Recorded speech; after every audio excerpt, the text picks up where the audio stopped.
Belgium are exiting the World Cup at the group stage 2. They needed a win against Croatia, but they could only draw 0-0. Romelu Lukaku missing some big opportunities in this game. The draw was enough, however, for Croatia to advance, while Morocco will top this group after beating Canada in the last group game 2-1. Heartless. My curse is over. Your curse is over. You've got to be heartless if you didn't at least feel some sympathy for him crying at the end. Yeah. Oh, I mean, it was Lukaku. He's not fit. I mean, I get it. Well, he had four. I'm not trying to make excuses. The header and that. He was so unfortunate. Or clumsy.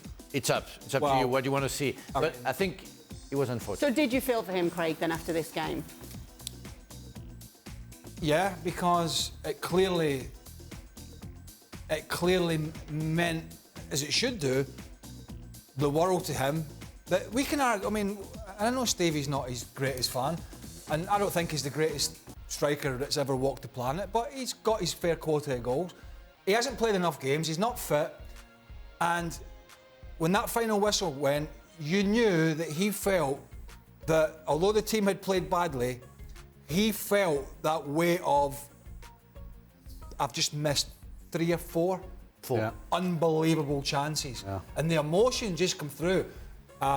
It's like, we're out of the World Cup and I should have scored the goals to get us there. I got to tell you, I felt terrible for him.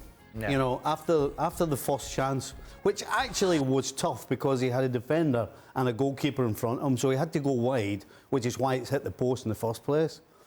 And so when that happened, Dan Thomas called me. He was like, Lukaku, right? And I carried on with it. But then the next chance came, and then the next one. That's terrible. And by the fourth one, I can tell you, I wasn't smiling. I felt awful. I felt awful for him. And any professional who doesn't feel awful for him shouldn't call themselves a professional, because nobody likes that, to see that happening to anybody. I think what he thinks in his head, in his mind, is, I could have been the hero. I could have saved that average team, and we could have gone through if I would have scored at least one of those goals or those chances. And he said, and people's going to hammer me because I should have scored at least one, you know. And we all agree with that. And I feel sympathy for him, because I know he's a hard worker. I know he's been unfortunate, and it's just he went every time in the bad place for him to put it in.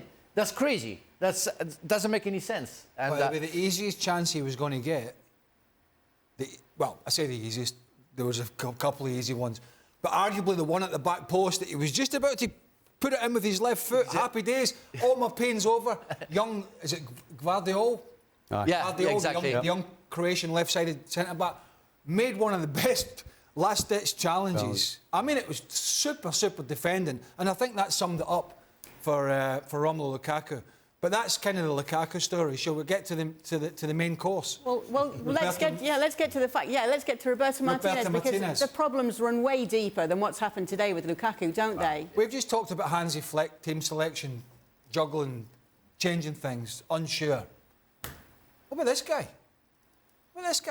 Back 3 to start, and a back 4. The more changes today, which he had to do. No Hazard in the 11. And they played better. Oh, Eden Hazard dropped. Oh, Eden Hazard got 5 minutes. Everybody else came on before Eden Hazard. I don't think. That's a shock, isn't it? And that's the guy that played in your first 2 games. I don't think anybody was picking Hazard today. No. Let's be honest. And I think it was an absolute nail in the coffin that he'd admitted he made the wrong choices by the fact that he was the last player to come on. And he came on when he did. And I think when you look at big decisions, and that's what he's been brought in to do, and I know the Belgium camp has had its problems, and there's been allegedly some arguments in that, but he went into the tournament with one of the most out-of-form players at big clubs in the last 3 years. Gave him the captaincy, as Stevie has mentioned, which put more pressure on. He could have went to Eden Hazard before the tournament and said, listen, if he was clever, and said, listen, come on, you know the score. This is a big tournament. You've not played enough. So I don't know if I'm going to play you. So it's Vertonghen or Alderweireld or De Bruyne. They're going to lead the team, because I can't convince myself that I'm going to play you. I think he was. But he did. I think he was stubborn in a way that they had their chances to be that golden generation that everybody's talking about in 2014, in 2016 maybe, maybe 2018. This was the second oldest 11 in a World Cup game this century. Yeah, that's what it is.